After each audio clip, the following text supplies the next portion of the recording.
You're listening to the Daily Sales Tips podcast, and I'm your host, Scott Ingram. Today's tip comes from Garin Hess. Garin is the founder and CEO of Consensus, an intelligent demo automation software.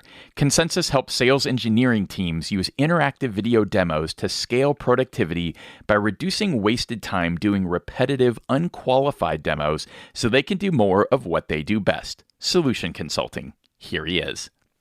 Hi, everybody. So core to the buyer enablement framework called DeepC, the DeepC framework, to enable your buyers to more effectively make purchases and make them more quickly is coaching your champion.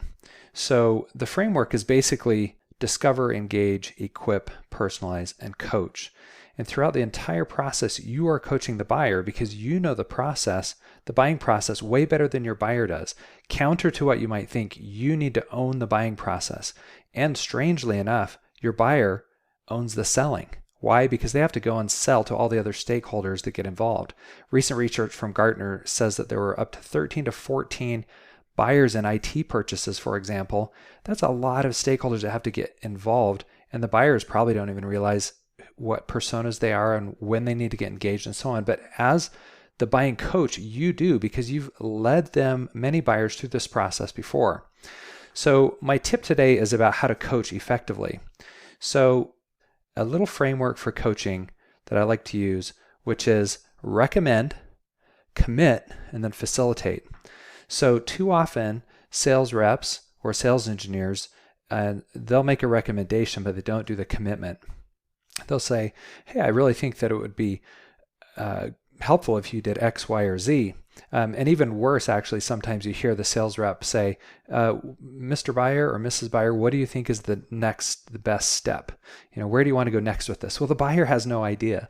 So you're the leader, you're the coach. If you want to take an analogy to basketball, you're the coach on the sidelines. You can't make any baskets, but your buyer is the point guard, or maybe you think of them as the team captain. In any case, all the other stakeholders on their team, you've got to help them know how to lead that team to make the baskets to win. So in the case of B2B buying, it is coaching your champion to sell effectively to all the other stakeholders. And the way that you do this is you recommend, and then you commit, and then you facilitate. So what does recommending look like? So here's some key phrases. In my experience, working with other companies trying to solve this challenge, I found such and such. I strongly recommend such and such. As we've worked with other firms going through this purchasing process, we've seen X. For that reason, here's what I'd like to propose.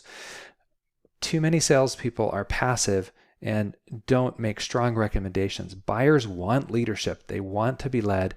They don't know what they're doing. And at the core of this buying process, they're afraid they're going to fail. You need to build trust by making strong recommendations. And then you want to commit them. So how do you commit? Some of my favorite ways to commit are simply saying, will you do X?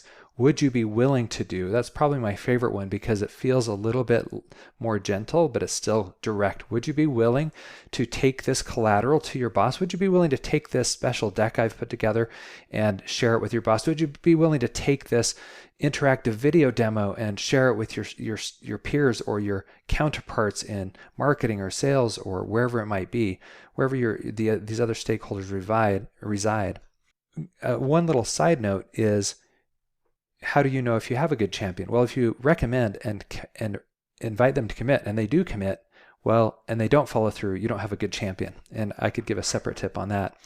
But I think these are some really excellent ways to invite your champion to do those things that will actually get traction in the purchasing process. Remember, your role as a buying coach, as a buyer enablement coach, is to remove the friction or add the grease, you might say, to the track that your buyer's on to help them move along faster through their tasks.